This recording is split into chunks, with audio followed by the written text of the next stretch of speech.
The very word secrecy is repugnant in a free and open society.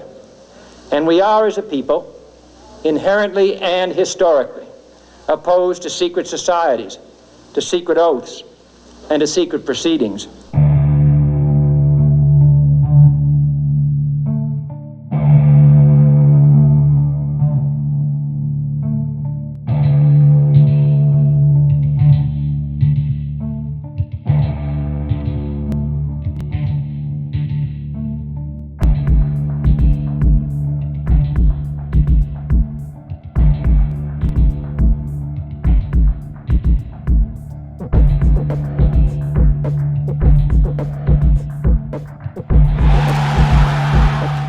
As Celtic fans, we've seen our club win some great things. The team have played out their skin for the fans. The fans have given that back tenfold. Yes, we've had some fantastic success and great victories. Xavi's error. This is Tony Watt. He's done it. This is the stuff of legends. Did you ever get the feeling that we should have won more? Maloney gets the first touch. David Weir gets nothing of it. That is a penalty for me. It's the only profession in the world where there are so many honest mistakes. Essen makes the save again. The Graham Meekins. These things add up. These little things add up. That's a shocker. And it's right in front of Greg Thompson. It wasn't, but There's been too many bad decisions, too many honest mistakes, too many times when as a club we've been beaten by bias and bigotry. But where's the proof? But these guys' egos are so big, you know, they think they're above everything. So when I was approached by an unnamed source within the pool of Scottish referees and heard firsthand what the powers that be were trying to do, what they were succeeding in doing, well, I had to tell someone.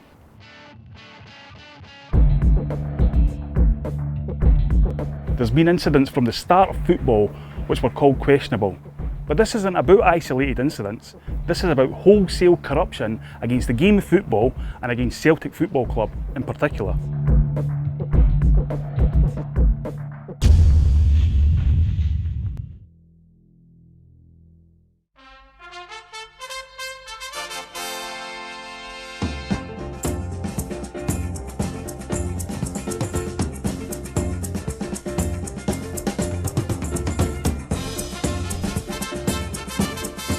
Hampden Park, Glasgow, 18th of May 1960.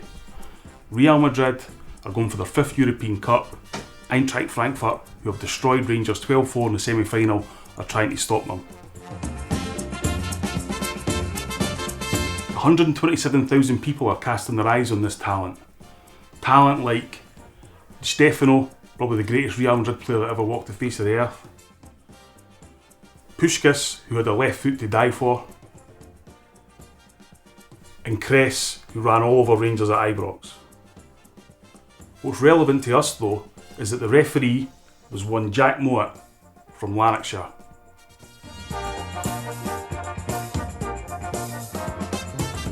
They still talk about that match now. The greatest football team on the planet at the time playing at Hampden.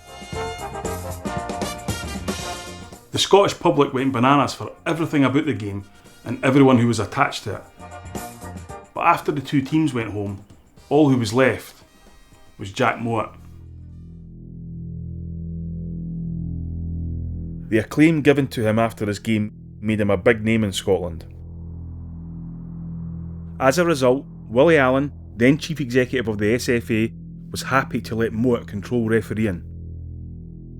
And by the time Ernie Walker took over in 1977, the Lanarkshire Referees Association was the power base of refereeing in Scotland. Lanarkshire is located in the central lowlands of Scotland, bordering Glasgow, Dumfries and the Scottish borders. It's 879 square miles in area with a population of 650,000. So it's 6 times the size of Greater Glasgow with half the population. Principal towns include Motherwell, Airdrie, Coatbridge, Cambuslang, East Kilbride, Wishaw, Carluke and Rutherglen. Small towns with small populations. and all of these towns I've mentioned are within a 20-mile radius of each other. But the Lanarkshire Referees Association, punching above its weight, asserted a control over the whole of Scottish football. Moa exercised a degree of control that is normally associated with evil military dictators, and the association had a recruitment policy that ensured the right kind of people got to the top of refereeing in Scotland. Moa appointed the supervisors, now called observers, in the local associations across the country, and used them to promote his views and to ensure that individual referees who were progressing through the grades fitted his profile of what made a good referee and, more importantly, what type of person they were. One of Jack Mowatt's closest allies was Frank Crossley from Wishaw, and he was appointed as supervisor of the Lanarkshire Referees Association in 1963. Crossley may have been local supervisor, but no referees were promoted without the approval of Jack Mowat. He had the final say on the future of all referees in Scotland. If he didn't rate an up-and-coming referee, then their career was as good as over. However, if he had a favourite, then they were fast-tracked to the top. Jack Mowat attended meetings and functions at local referee associations across Scotland and was treated as a god by senior list referees and retired refs who he had hand-picked to act as supervisors. So, this situation developed where the top-class referees were all coming from one area and were all okayed by one person. And the danger of this is, it can lead to an abuse of power, especially if there's a section of the population that these people don't like.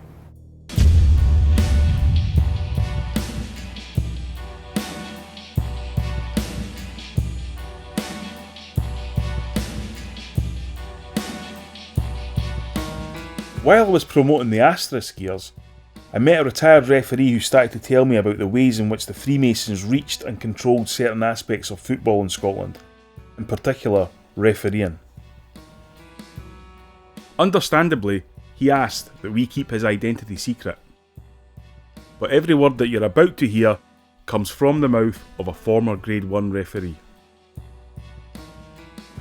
To get into refereeing, the very first thing you had to do was go to a series of classes once a week, normally for about 3 months, paying a fee to do it, and then sit in a written exam, and the pass mark was set at 80%. There was no practical examination, it was all on the written exam. So the system worked against a lot of people who had good knowledge of the game, they'd played the game, who'd watched the game, but they just didn't have that ability to sit down and then answer questions and score 80%. Everything was positive, and the trainees were told that the only barriers to succeeding in refereeing were the limit of your ability and your commitment. How that statement would be ripped apart in the years to come. People would ask, how do I get on? How do I go from refereeing in boys' clubs and amateur football to potentially refereeing the Scottish Cup final? And the guys who were taking the class were very, very clear, all on ability. At every level, the best referees are promoted to the next level. And so it goes up the pyramid until you get to the Class 1 list. And that was stated constantly. After passing the exam, he was invited to the monthly association meeting to receive his certificate and badge.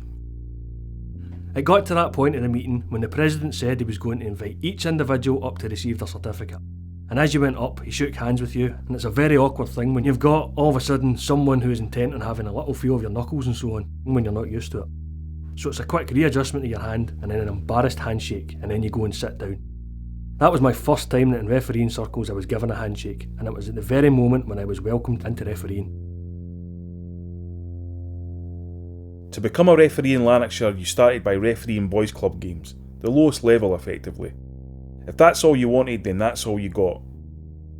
If, however, you wanted to progress right to the top, then you let your superiors know, and in due course observers would be sent out to watch you and start writing reports about your performances. That was the official way anyway. If Jack Mowat or Frank Crossley has you picked out as one of them, then that report would be written before the match had even taken place. So, already there was a power base for referees in Lanarkshire. And this was increased because Jack Mowat and Frank Crossley were Freemasons, and they developed an incestuous relationship to the Grand Lodge of Scotland, in particular its lodges based in Carluke, Wishaw and Rutherglen. Now, after being involved in refereeing for even a short period of time, you started to realise that there were other factors coming into play. And it wasn't just an ability. It was towing the party line. It was doing the right things. it was being seen in the right company and attending the right meetings. It took a while for him to realise that these other nights were not additional training sessions, but Masonic meetings in various places across the country. How old's your granny is a way of asking what's the number of your lodge. Every Masonic lodge has got a number, so you've got lodge number 1, which is Kilwinnie. That's the first lodge in Scotland apparently. A mate of mine was in lodge 829, so they would have the wee handshake if they're meeting someone for the first time, and then, "Oh, how old's your granny?" And they would just give a number, 829. She must be well preserved. It was common practice in Lanarkshire to encourage up-and-coming referees to join the Masons. Guys who had shown no interest suddenly developed a new handshake and were busy on certain evenings as they had a meeting to go to.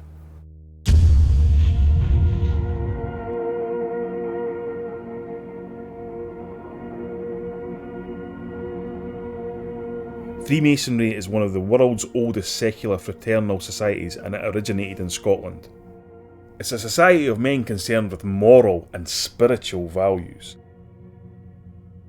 Now, a funny thing about the Freemasons is that they don't ban Catholics. In fact, any person of any religion can join the Freemasons if they are of good repute and believe in a higher being. And I'm not talking about Henrik Larkin there. But the Pope doesn't like the Masons and has banned Catholics from joining. So referees are being encouraged to join a group, which for one reason or another doesn't have any Catholics in its membership. In order to communicate a membership of the organisation, Freemasons have developed a handshake, a subtle and hidden acknowledgement that they are brothers in arms. A sense of duty is installed into a Mason from day one. Clearly, that scope can go far and wide, especially in refereeing in Lanarkshire. Referees are never asked to declare membership of any organisation on any application form to be a member, to be a referee, nor are they asked to declare if they support any particular football team. A chant that has emanated around the terraces and stands of Celtic games since the 60s has been, "Who's the Mason in the black?" There has never been an inquiry into the role of the Grand Lodge of Scotland in refereeing, because it is one thing to say it, but another to prove it. As he made his way through the junior leagues, he was struck by just how often he was greeted by the handshake. Everyone, I'm sure, has had the handshake at some point in their life, and you do get to recognise it. Progressing through refereeing, then, you get to the stage where you can actually give it back without people actually realising that you're not one of them. You can get away with it, and maybe that says more about me. People would be a bit more loose with their tongue if they thought that everyone in the company was in the same mind, but I tried to use it to undermine them. Meeting referees and linesmen from other associations, particularly when meeting Lanarkshire referees for the first time, brought home to our source how widespread membership of the craft was. I'm sure, like many up-and-coming referees, as you got to a certain stage, then there was certainly a suggestion that joining the Freemasons would be a benefit. And that was openly made. Now, if you go back to the statement that was made at the training courses that it was on ability only, then once you get to that level, you suddenly realise that selection is not on ability only. Other things come into play. So from there, in my instance, yeah, I was offered to join. I said, why? Well, it'll help in refereeing. I said, well, I thought it was an ability only. And if I'm not good enough, then sorry, I don't want that. I said, anyway, I wouldn't get in. They said, it's okay. We'll organise it on a night when you won't get blackballed. So I said, why would I get blackballed? Because you're a Catholic, but we'll make sure that those on the night will vote you in. At that point, I told him to stuck it up his arse. Because if I wasn't good enough with ability, I wasn't going to use any other influence to get me there. Because I didn't want to be part of a society that, in my view, was set up, certainly in Scotland, to benefit one particular part of society and actively work against a part of society that I was brought up in. It is estimated that in 2013 there were about 22,000 Freemasons in Scotland. This represents approximately 1 in every 100 adult males. On this basis, you would expect only a couple of referees and assistant referees on the SFA senior list to be Masons. The reality is, 60% of them are Freemasons. Now, as each of those individuals were put in place across the county and city associations, then they started to identify individuals within their own associations with who they had close links, and it became a bit of a clique. What they would then do was ensure that they were selecting people who would come through and who would be the dominant personalities in their own local association, and therefore this Masonic influence grew. So we've got the Lanarkshire Referees Association and the Scottish Freemasons as effectively closed shops, inextricably linked to one another. Jack Mowat was the king of the referees, and after he retired from matchday officiating, he became the president of the Referees Association and an important figure in Masonic circles. I have to stress that not all referees are Freemasons, and not all of them hate Catholics. But if membership of the Masons is encouraged by the refereeing community, and Catholics are excluded from this secret society, well, what do you take from it?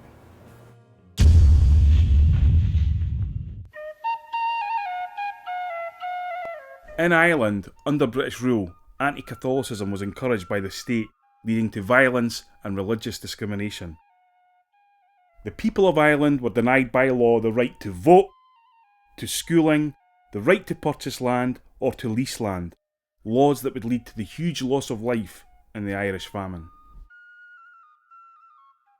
When they were forced to leave Ireland, they went to Scotland, Liverpool, New York, and so on. In Scotland, they became the new underclass, hated by the existing Protestant population. And it was for these people that Brother Walfrid formed Celtic Football Club. Anti-Catholic resentment in Scotland had existed since the Reformation, and its viciousness was renewed and deepened when those first Irish immigrants arrived a century and a half ago. I remember my old grandfather saying years ago when he came from Ireland, he says, "I'd doff my cap to nobody." Because way back in the old days, you did off your cap to these people. You didn't know that. That's a saying, you did off your cap to them. Oh, no, sir. My grandfather says, "I'll never doff my cap to anybody." Celtic are proud of their Irish roots and proud of their Catholic heritage. But you don't need any religion to join the Celtic family, just a love of the team. That's not the same in other parts of Scotland.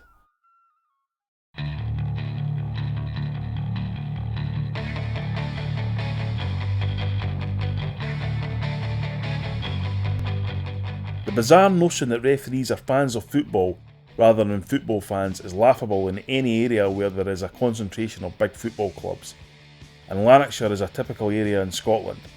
There's 4 senior football clubs that officials could support, but the fact is that over 90% of those from the area support the 2 big Glasgow teams instead. And we know that for one reason or another, Catholic referees were never going to get to the top in the Lanarkshire Referees Association.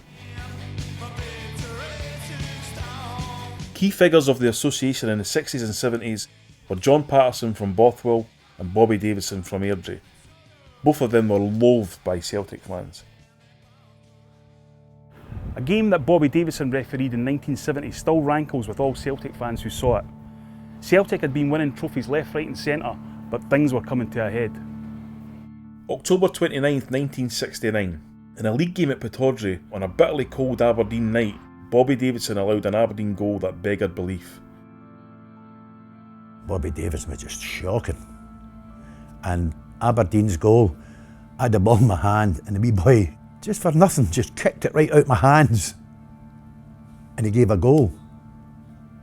And we were all shouting at him, "What are you playing at?"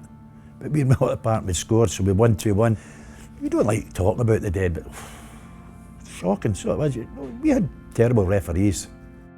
So when they came to pick the cup final referee, Celtic against Aberdeen, who were they going to pick?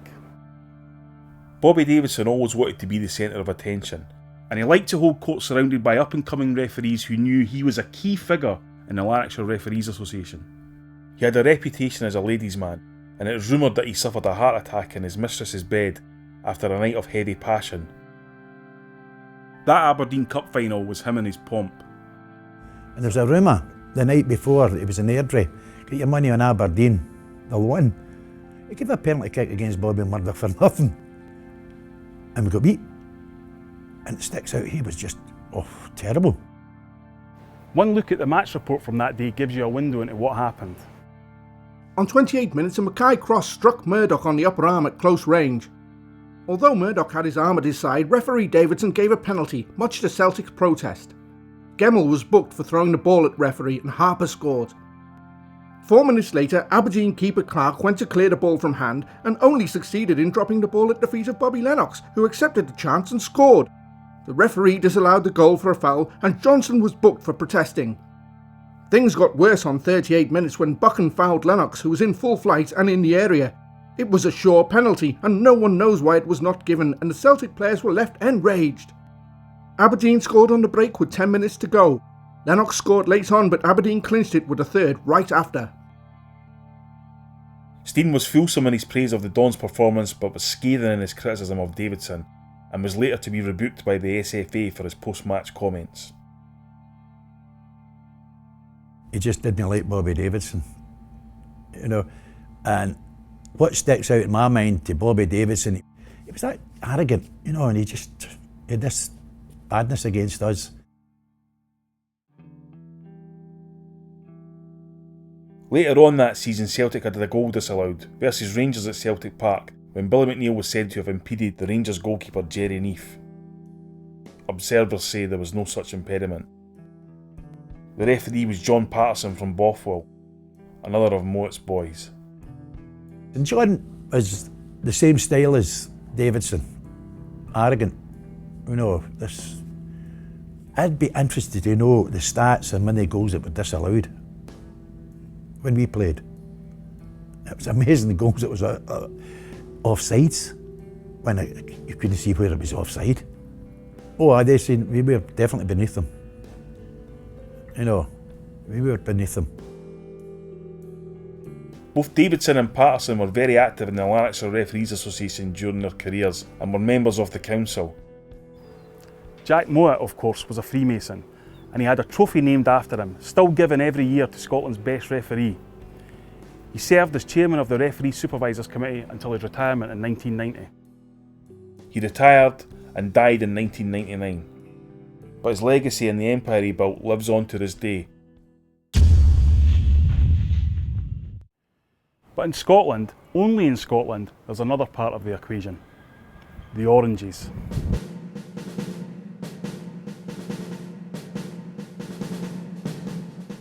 The Orange Lodge.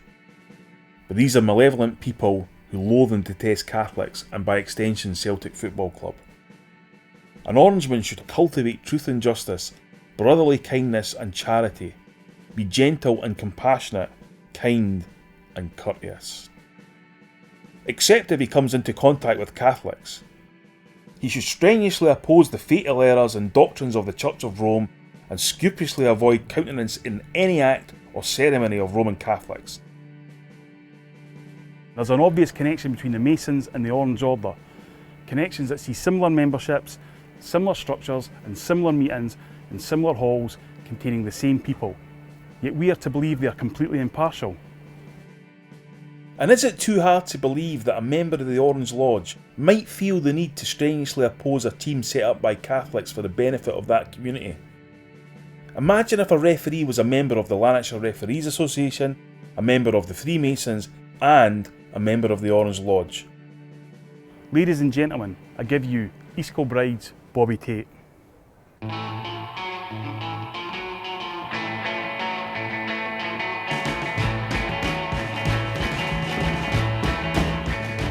Bobby Tate was one of the most likeable guys you would come across in refereeing. I don't know anyone who had a bad word to say about Bobby Tate, whether they were meeting him for the first time or had known him for years. They'd enjoy going for a pint and having a chat with him. But Bobby Tate had an agenda, and that agenda was quite clearly pro-Rangers. Bobby Tate was a member of the Orange Lodge in Cambuslang where he was brought up, before he moved to East Kilbride. Bobby Tate played in the Orange Band in Cambuslang and then joined the Freemasons. People can be members of both the Orange Lodge and the Freemasons in Scotland. They've got many of the same aims, and the Orange Lodge, obviously they're very openly anti-Catholic. Bobby Tate's support for Rangers was well known, joked about and out in the open.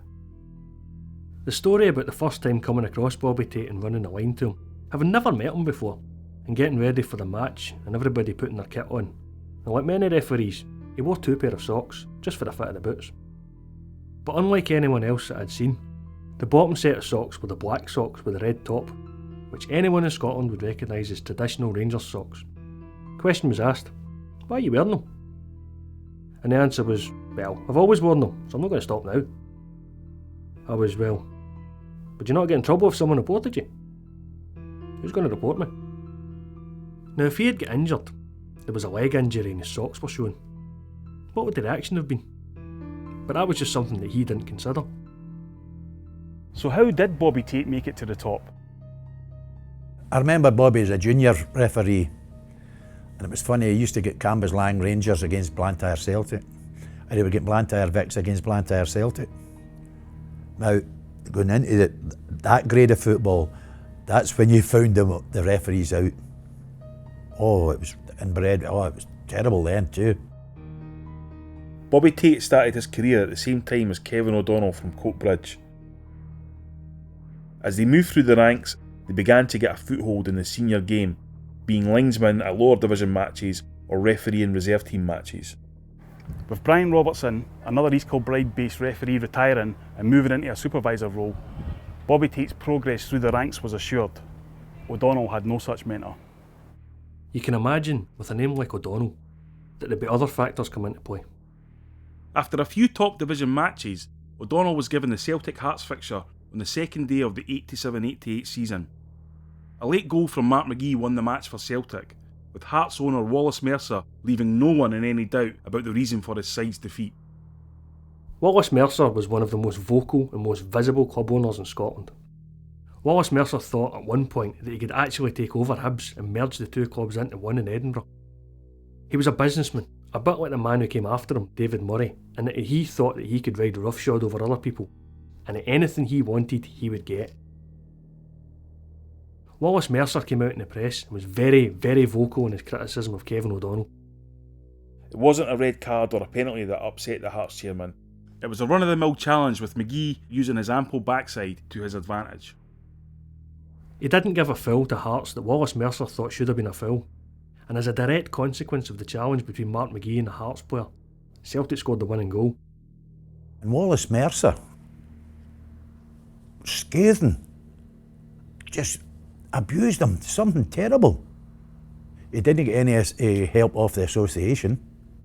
O'Donnell was quickly dropped off the circuit for Premier League matches, faced with a wall of silence and no explanation for his career coming to a halt. On the other side of the fence was Bobby Tate. Good old Bobby. Everyone knew what side he cheered for, but this was all a bit of a laugh. Never affected him on the pitch, applied the laws of the game fairly and squarely. But maybe, just maybe, being an Orange, Freemason, Lanarkshire referee influenced his appalling timekeeping.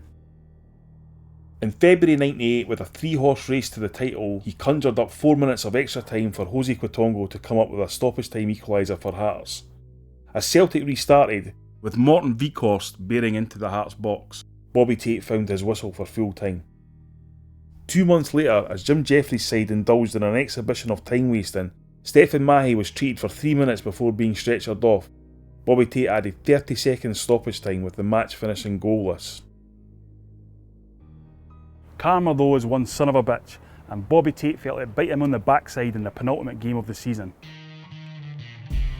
As he was due to retire, Bobby Tate got his wish to finish up at his favourite ground. He got Rangers v Kilmarnock.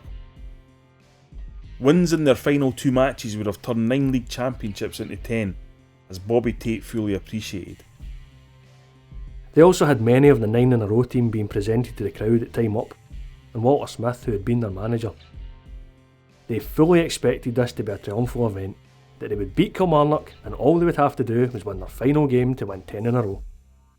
As the final whistle blew in every other game across the country that day, they continued playing and playing and playing and playing at Ibrox with 0-0 the score.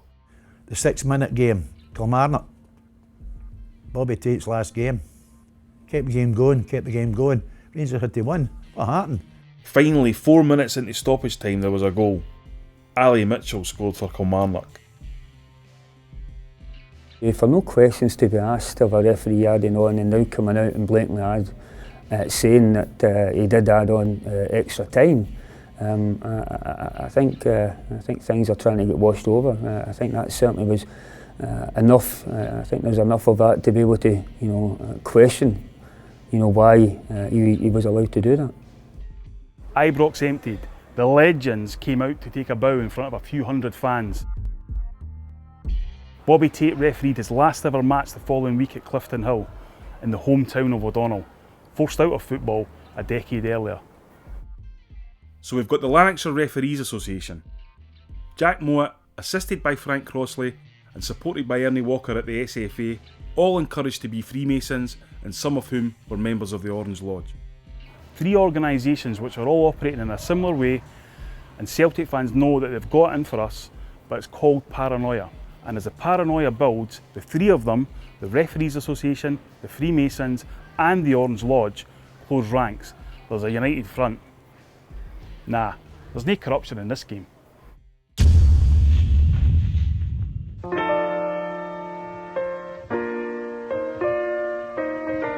So an anti-Celtic agenda was building at the Lanarkshire Referees Association. But what about the Football League? In 1960, the secretary in charge of referees at that noble institution was Maureen Cooper.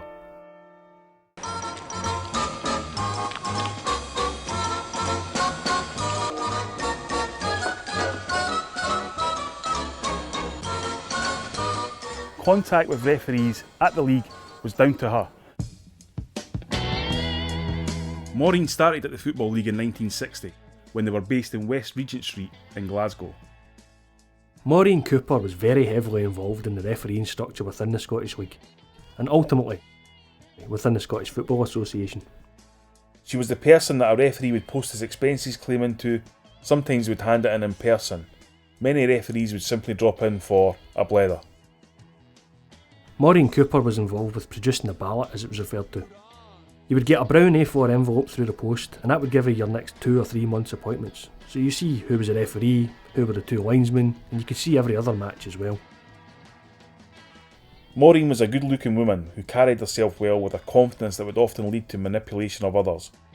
What Maureen Cooper wanted, Maureen Cooper got, or who, as the case may be.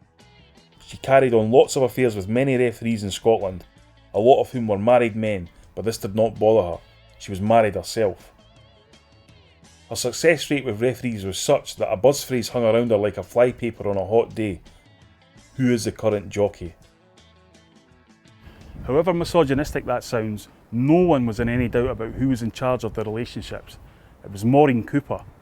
Always. It was a very, very strange setup, because Maureen was more often than not accompanied by her husband. And after the games, the referee, the linesman, Maureen and her husband Tom would all go for a drink. And Maureen would be sitting beside her current favourite referee while her husband sat there as part of his company. She was very, very open and brazen in the way that those relationships were seen within refereeing. It was well known that Maureen was having affairs with a significant number of referees over the years. There was never any attempt to hide an affair, and indeed anyone not knowing who the current jockey was would simply look at the fixtures, see who had been allocated the best ones, and would mark up in their head another successful entrant in the Maureen Cooper test. This is how games in Scotland were allocated. If your face, or perhaps another part of your anatomy, fitted with Maureen, you could guarantee you'd be allowed to referee who you wanted, as it was Maureen Cooper who allocated games in Scotland. Period. And plenty took advantage. That would cover the years that Bobby Tate was involved with refereeing, and yeah, there were certainly rumours that Bobby Tate was, for a period of time, one of Maureen Cooper's favourites. So let's clarify this.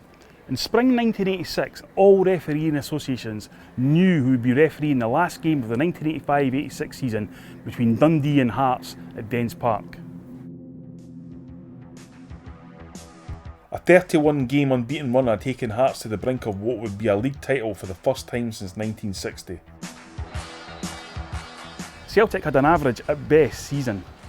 Knocked out of both cups at Easter Road by one of the worst Hibs teams ever, their form had been patchy at best.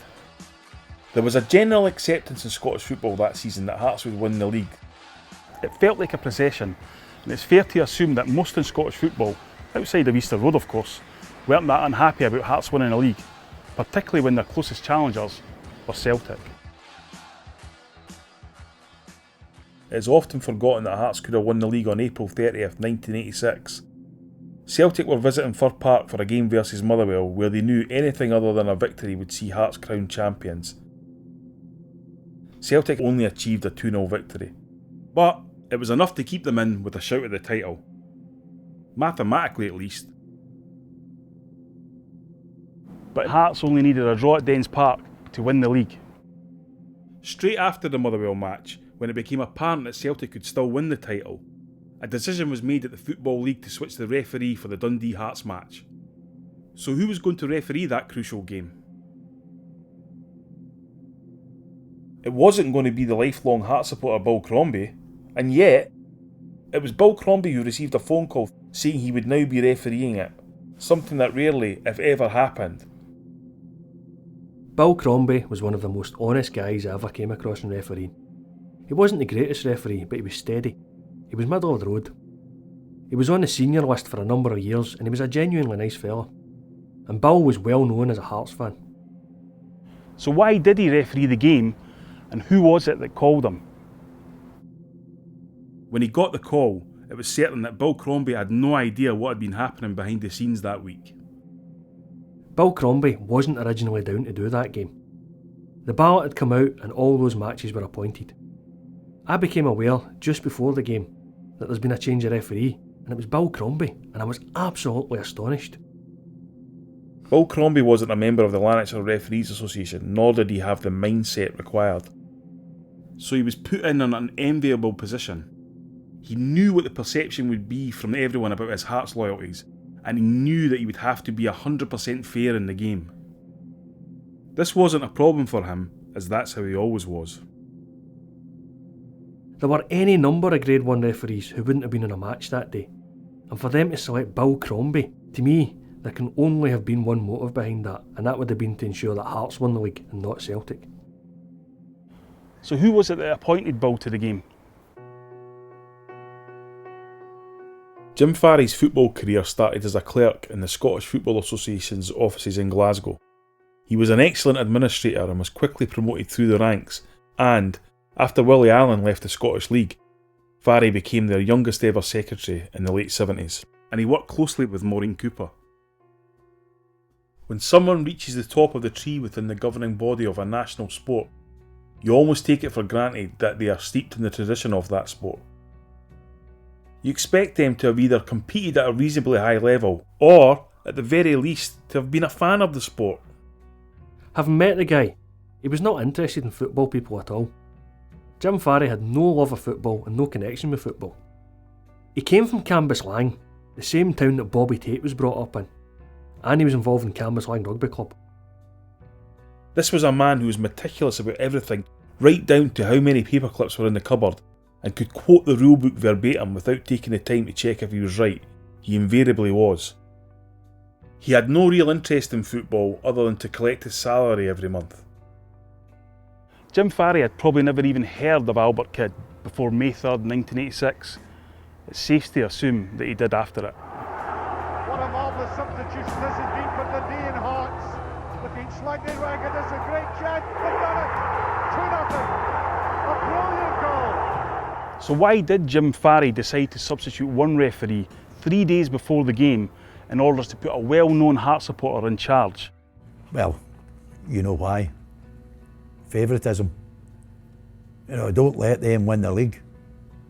Under no circumstances, don't let them win the league. It just boils down to that.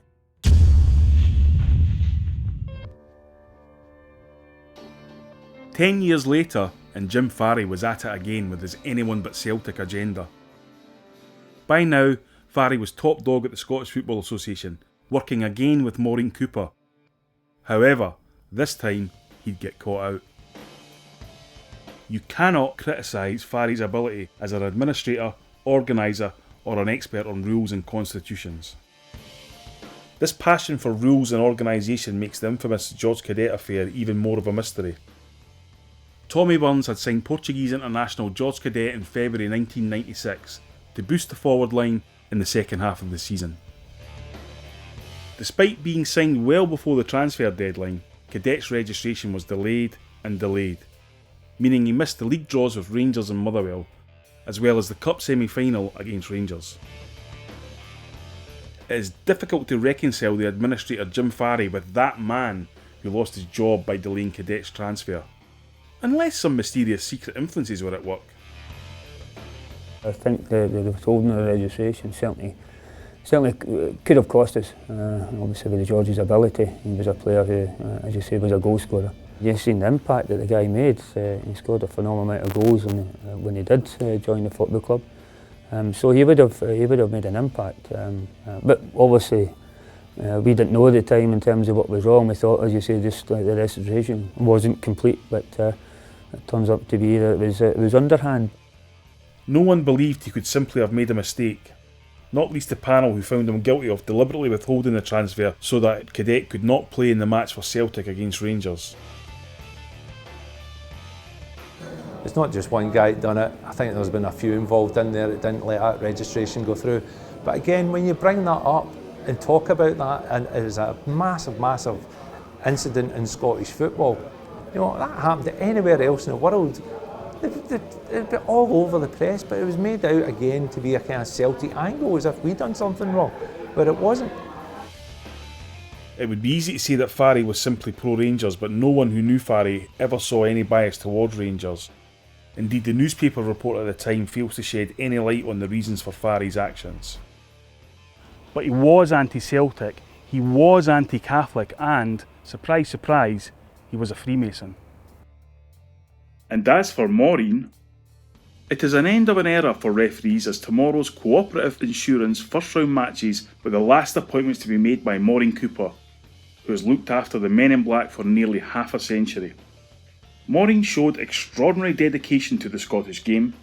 Her hard work over the years at both the Scottish Football League and latterly the Scottish FA has been invaluable, and countless referees have benefited from Maureen's support and guidance.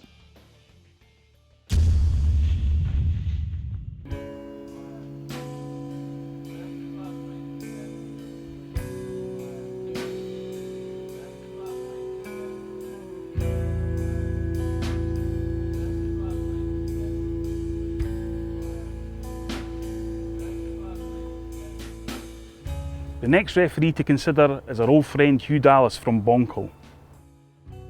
Hugh Dallas wanted to be the top man in refereeing in Scotland, but his methods to get there were underhand and unscrupulous. It has been said that what helped Hugh Dallas make his way up the refereeing ladder was his diligence and willingness within Masonic circles. He started refereeing in 1982 in the amateur game. His first game was Motherwell Bridgeworks versus Victoria AFC. He enraged all who saw his performance that day, sending off 3 and booking 6, and received a torrent of abuse from some spectators. If Hugh was going to get up the ladder, then it wasn't going to be through refereeing excellence. Dallas looked for a new friend, or brother, who would provide favourable reports or introductions at the next level. Jock Gray was the match secretary for the Central League. Thing is, Hugh Dallas wasn't looking for the benefit of Jock Gray's refereeing experience. He wanted the benefit of his connections. Jock Gray was a high-ranking Mason, and Hugh Dallas knew this. So driving Jock to the supermarket and cash and carry were no problem. Anything for Jock Gray. And he was lifted and laid by Hugh Dallas when it came to going to his frequent Masonic meetings as well. So Hugh Dallas was being looked upon kindly by Masonic eyes, and his refereeing career started to blossom. Hugh Dallas didn't appear to be going to make the grade to juniors football, but members of the council of Lanarkshire were sent out to supervise him, and miraculously, the marks of his supervisions took him to the top of the list, and he was appointed onto the junior list. Key appointments to the high-profile junior matches were guaranteed for Old Jock's chauffeur, and we had the perfect storm brewing to drive Dallas to the top of the refereeing pile. This was despite being involved in and directly responsible for one of the most controversial games in Scottish football history.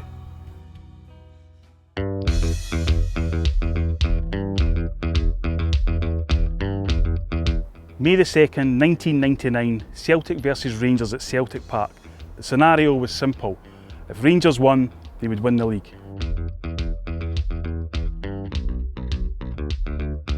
Celtic started well enough, but it was obvious a pattern was emerging, and many onlookers were absolutely convinced that Hugh Dallas had a vendetta against Celtic left-back Stephen Mahey. Rangers took the lead on 12 minutes, but Celtic continued to make chances despite the badly depleted team. Mahy was rampaging down the left at will and looked in the mood. Something had to be done.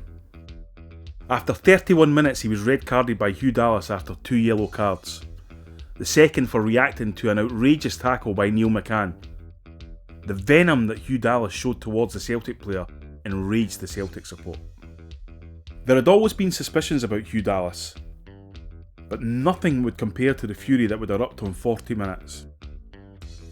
Awarding Rangers a free kick, Dallas inexplicably walked over to Giovanni van Bronckhorst and patted him on the behind. This was at the corner I was sitting at, and I can remember the looks of astonishment in people's faces. There was a fan who actually tried to jump from the top tier to get to Hugh Dallas. Then, as things got completely out of hand, Dallas was hit on the head with a coin.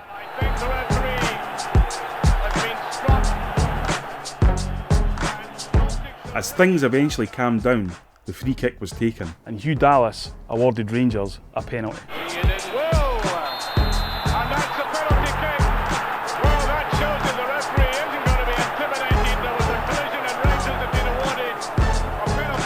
I think it really stemmed. I think there was a couple of bad decisions for when we sent Stephen Mahy off, but then it started to escalate, and obviously some supporters couldn't control themselves and then escalating it through coins. But it certainly did look like, as we always say, a very soft penalty.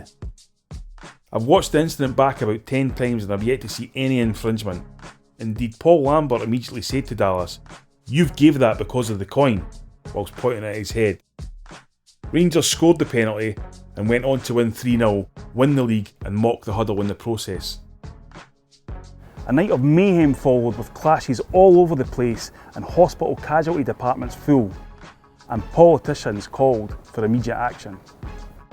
Was it purely coincidental that shortly after he was seen patting Giovanni van Bronckhorst, a coin came on the park and struck the referee?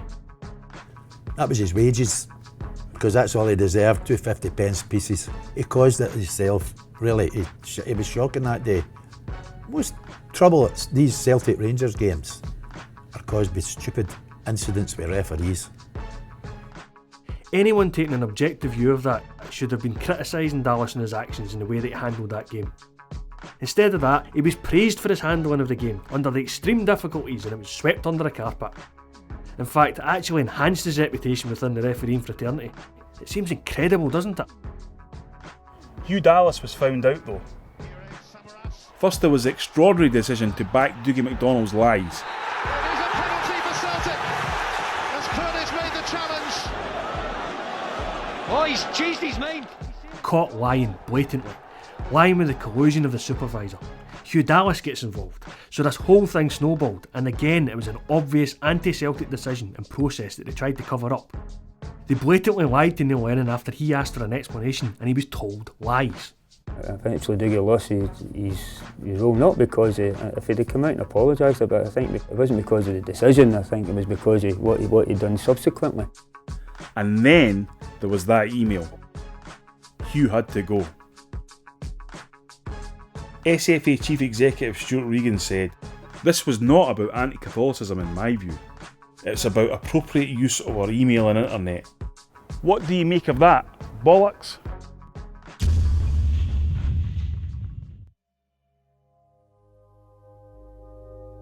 So we've got a set of referees who have decided anyone but Celtic, and the SFA refused to condemn their actions. Let's look at the SFA, our football association, lest we forget. Willie Allen was the third president of the SFA from 1957 to 1977. He was a Freemason.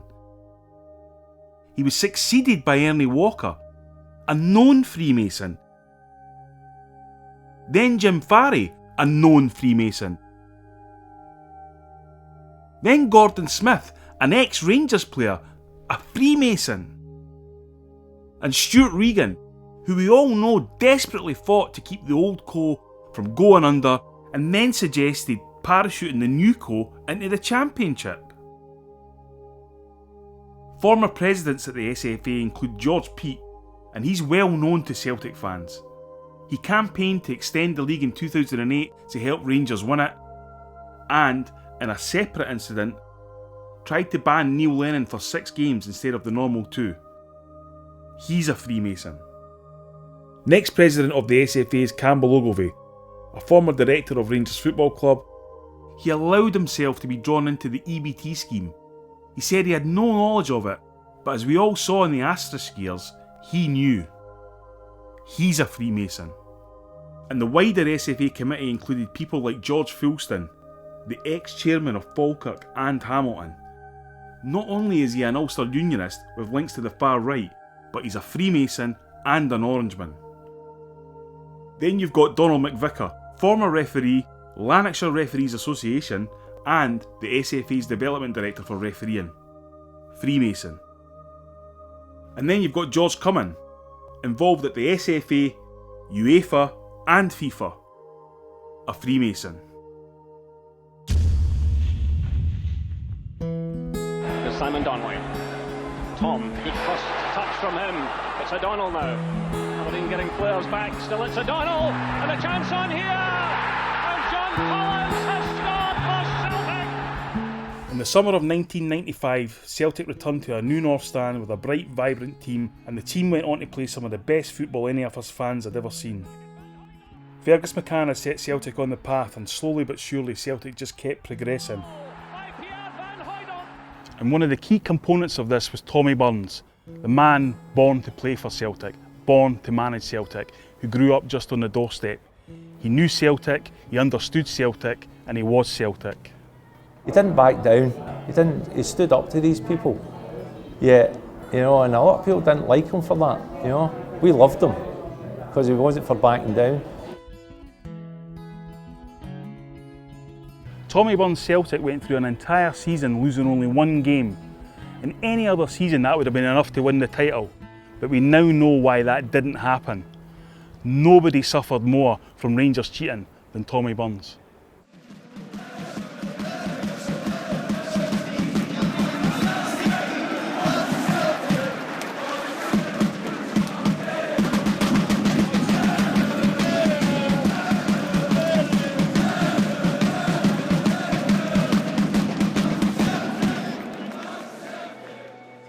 And if you want to look into Scotland's wider establishment, look no further than the treatment the Green Brigade get. I was there that day the Green Brigade were kettled, just off the Gallagate. And the only time I've seen the police act that way in public before has been at Republican marches. It was outrageous what happened that day. Disgusting behaviour. Green Brigade have brought a bit of atmosphere. They take in a lot of abuse. I think the Green Brigade are bringing a good political education, anti-racism, food bank collection, protest into the terracing. It's good for young guys, leading them on a good path, I think. But it just all boils down to the one, servants. You're a servant to ours. That's what it is. You're subservient to them. Every aspect of the anyone but Celtic mantra came into full focus in 2015 in the Scottish Cup semi-final against Inverness Caledonian Thistle.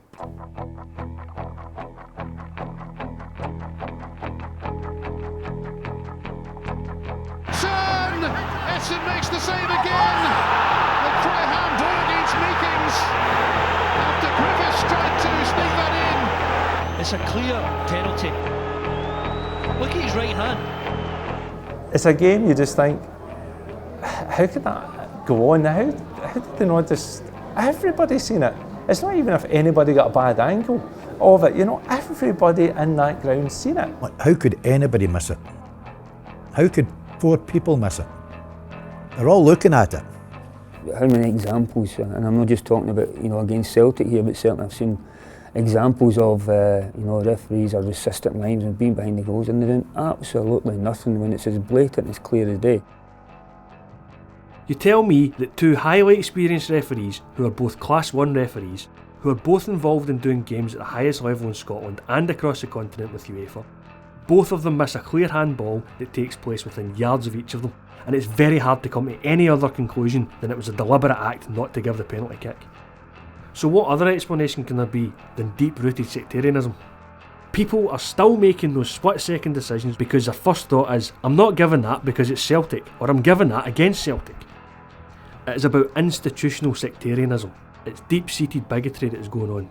It's in society in Scotland and in any organisation where there's power or control. It's systemic. The referee that day was Stephen McLean from Rutherglen. And although he's not part of the Lanarkshire Referees Association, he is a Freemason.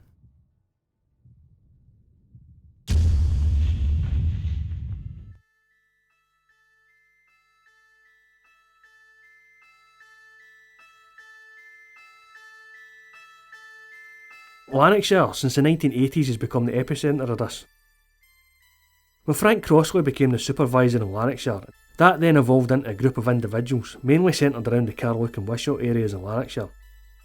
If you think that is where all of the top referees or the top individuals in refereeing in Scotland would come from, it's very unlikely that you would get as many people from that small geographical area who would have the ability to be the top men in refereeing across the whole of Scotland. The Lanarkshire Referees Association and their connection to power within the Scottish game began with Jack Mowat from Rutherglen. He ruled for 20 years with his trusty lieutenants, Frank Crossley from Wishaw, John Patterson from Bothwell, and Bobby Davidson from Airdrie. In the 80s, the power was passed on to George Cummin, Donald McVicker, and Ray Morrison, all from the small town of Carluke. This group expanded to include Bobby Tate from East Kilbride, Jim McCluskey from Airdrie, and Hugh Dallas from Bonkle. And now we have the likes of Hugh's son Andrew, and Ewan Norris, son of Les, all from the same small-minded area, and all of them Freemasons. It's corruption. There's no other word for it. Corruption within the game in Scotland. I don't know, England, you declare what team you are as a referee. Well, if you did that here, you know, we'd need to get a couple of maybe English refs up to referee our games, because basically most of them are Rangers men. The cancer at the heart of our game still exists, and if we allow it to continue, the usual suspects with their establishment mentality will go on and on and on. The whole system is corrupt, and it's up to us to speak out. There should be a deeper investigation, an impartial investigation into how the SFA is run and what is privy to it. We're only hearing snippets, so when you hear the snippets that come out and the stories that come out, you just wonder what else is going on in the background, because there definitely is other stuff. It's really all fixed out anyway, if you want it. You know, Farry tried to fix it. His cause, Dougie tried to do it. Hugh Dallas tried to do it. They all tried it. But if you've got men that's stubborn enough to fight back and prove a point, you'll win. If we're silent, then the end result of all this subversive officiating will be that Scottish football has all the credibility of the WWE. A small but powerful group that exert undue control and influence in organisations and society. How do you weed that out? It's been allowed to ferment and to become deep-rooted within the game for the last 56 years. Ladies and gentlemen, these are the Masons in the Black.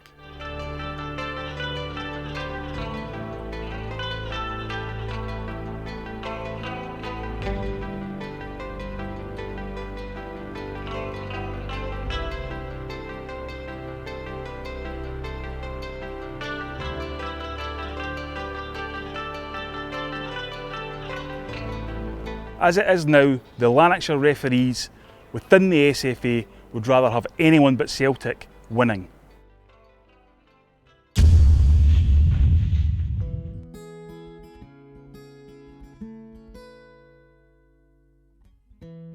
Celtic never want to be a part of the establishment. We're rebels. From the day of our inception, November 6, 1887, Brother Walfrid gave us an identity and an ethos. And it's our job to continue and protect that identity and ethos. And that requires a fair game for a fair public. And all we ask is justice and the right for a fair referee.